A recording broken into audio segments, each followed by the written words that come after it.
to give us a view from afar. It's now our great privilege to welcome the Economics Nobel Laureate, Paul Krugman, to Rising India. Mr. Krugman won the ultimate prize back in 2008 for his work in economic geography and identifying international trade patterns. So it's my real pleasure to welcome Paul Krugman to Rising India.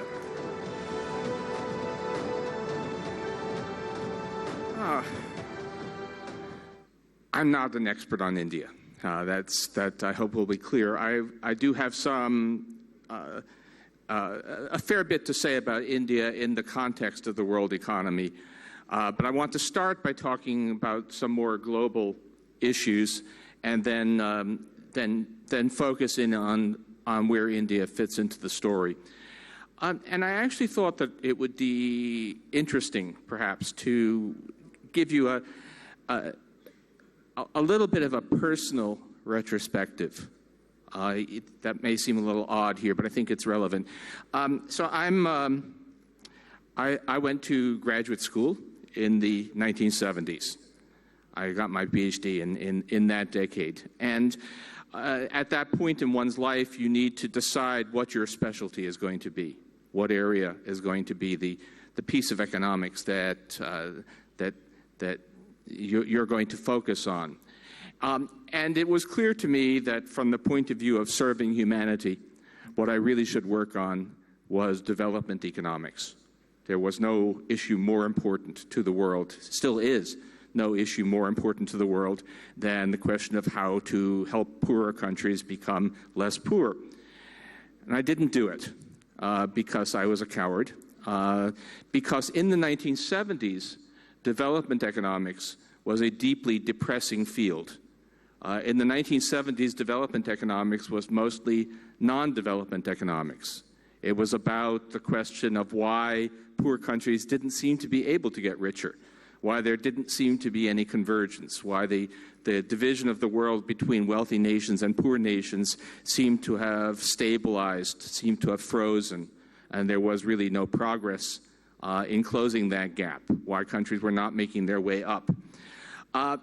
In other words, it was a very, very different world from the one that we live in today, which is a world in which we have seen extraordinary development successes in a number of countries, very, very much, of course, including this one. There's a now widely observed phenomenon. I started by talking about how depressing it was to look at development economics 40 years ago because there were no success stories. And since then, there have been many success stories, China and India being the two most dramatic, but quite a few other success stories. However, there have now been enough success stories that we're starting to get some pictures of the limits of success as well. And there's a now quite well-documented phenomenon called the middle income trap. And by the way, it's a great privilege. You should be wildly encouraged that India has reached the point where we can now start to talk about the middle income trap. You have to make a lot of progress before you get to that point. But it turns out that it's quite common for countries to grow quite rapidly up until they reach, it varies, 20%, 50% of the per capita income of the wealthiest countries. And then they kind of stagnate, or at least slow down dramatically at that point. They don't seem to be able to close that last gap between themselves and Northwest Europe or the United States. And what's that about? I mean, it's a statistical observation. What's it about? And the answer, as best we can tell, this is somewhat speculative, but we think what we see, is that institutional problems, institutional failures that are tolerable when you're still a poor, low-wage country start to become bigger obstacles once you no longer are in that position. Once you can no longer compete simply by being much cheaper as a production location in other places, you start to in a way, the future economic progress requires a quality of institutions that is higher. You need to get better at some things. And that can include a wide variety of things. It can include issues of corruption. You can have a very corrupt economy, which as long as the corruption doesn't totally prevent business from being done, and it has low wages, it can still grow very rapidly. But at a certain point, let's put you cannot you can't become Denmark with Chinese levels of corruption, right? You can't. You have to clean up your act in order to be able to really compete at the highest levels. Government, efficient, effective government, including efficient provision of government services. Again, it doesn't have to be all that great at lower levels of development, but it needs to get much better. Banking.